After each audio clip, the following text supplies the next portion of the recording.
Coach, mau tanya lagi nih, Ya, gimana sih tipsnya atau hal-hal yang harus diperhatikan ketika kita presentasi agar apa yang kita presentasikan ini mudah dipercaya oleh orang yang kita prospek.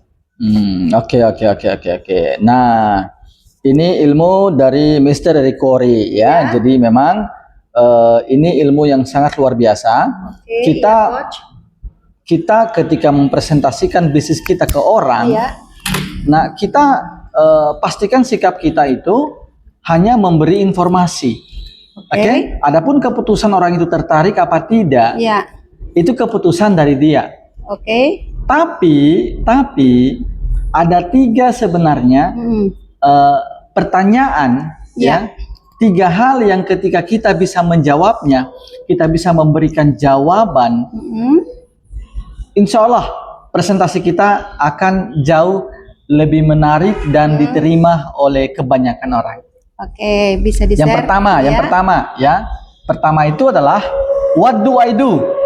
Nah, tahapan pertama itu Anda bicara sekitar 2 menit tentang Anda ceritakan apa yang Anda lakukan.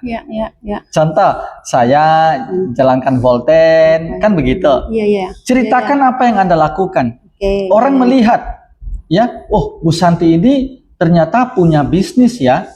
Nah, bisnisnya apa? Nah, penting untuk orang prospek kita memahami apa sebenarnya yang kita jalankan. Pada bagian ini kita jelaskan tentang kita punya produk, semuanya. Itu 2-3 menit sampai 5 menit kita jelaskan itu ya. Nah, oke. Nah, yang kedua adalah jadi isi hati prospek ini mempertanyakan, can I do it? Nah, apakah saya bisa melakukan seperti apa yang dijelaskan oleh Bu Santi ini? Siap. Jadi ini tahapan pertanyaan yang dimiliki oleh si prospek kita. Paham. Kita ketika presentasi dia, kita menceritakan apa yang kita lakukan. Nah, tapi pendengar ini, prospek ini, tentu di benak mereka, apakah saya bisa melakukan pekerjaan yang dilakukan Bu Santi? Nah, can I do it? Nah, pastikan dalam tahap ini,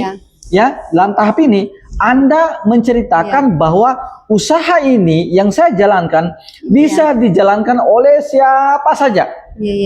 Tanpa memandang latar belakang, ijazah, apapun. Selama orang itu modalnya cuma 1, dia mau berubah hidupnya, bisa melakukan usaha ini. Oke? Nah, yang ketiga, ini pertanyaan lebih pada closing, ya. Nah, will it be worth it? Apakah yang Bu Santi jelaskan ini, apakah ini layak untuk diperjuangkan? Nah, di sini Anda bicara tentang prestasi-prestasi, pencapaian yang Bu Santi dapatkan, sehingga secara emosi dia itu merasa tertarik. Karena ternyata usaha ini layak diperjuangkan. Di samping kita bisa membangun masa depan, yang memberi dampak perubahan hidup bukan cuma untuk kita, tapi untuk suami kita, istri kita, anak-anak kita, orang tua kita, dan orang banyak. Sehingga ada value nilai di tahap 3 ini, yang membuat orang itu kayaknya ini cocok, layak diperjuangkan. Oke, seperti itu sharingnya Coach Fauzi hari ini. 3 hal yang kita harus perhatikan ketika kita melakukan presentasi. Tadi saya sudah sampaikan, yang pertama yaitu ceritakan apa yang kita lakukan di bisnis Volten.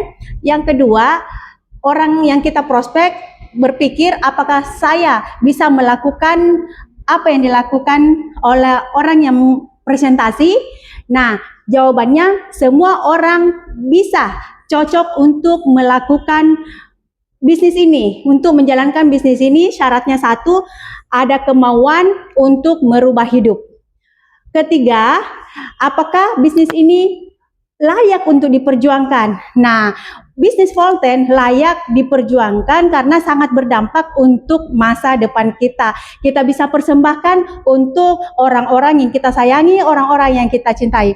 Oke teman-teman, itu saja sharing Coach Fauzi untuk hari ini. Sampai ketemu di puncak kesuksesan. Oke, salam Volten Power.